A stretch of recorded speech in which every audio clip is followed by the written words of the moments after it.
சில மனிதர்களை நாம் பார்த்தோமானால் அவர்கள் கோபப்பட்டார்களானால் அவர்களை கரங்களிலே பிடிக்க முடியாது.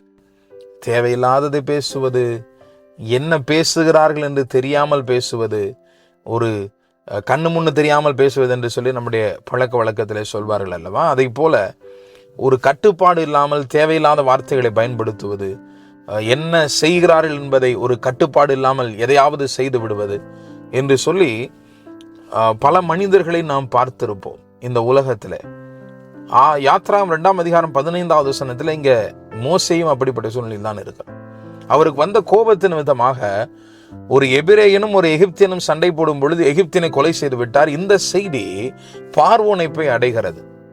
அப்பொழுது பார்வோன் என்ன செய்கிறார் பாருங்க. அந்த காரியத்தை கேள்விப்பட்ட போது மோசேயை கொலை செய்ய வகை தேடுகிறார். மோசே தப்பி ஓடி மீதியான் தேசத்துக்கு போய் தங்குகிறான். துறவண்டில உட்கார்ந்திருக்க. இதற்கெல்லாம் காரணம் என்ன? கோபம்.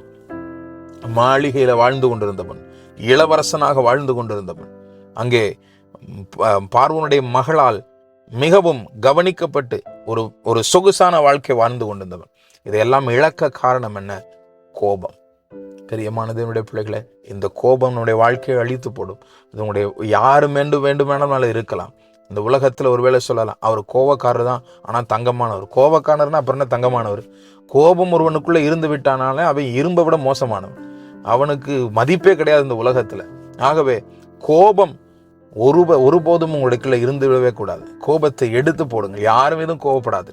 எப்படிப்பட்ட மனிதர்கள் மீது உங்களுக்கு தீமை செய்யும் மனிதர்கள் மீது கூட கோபம் கொள்ளாதிருங்கள். கோபம் நம்மை அழிக்கும்.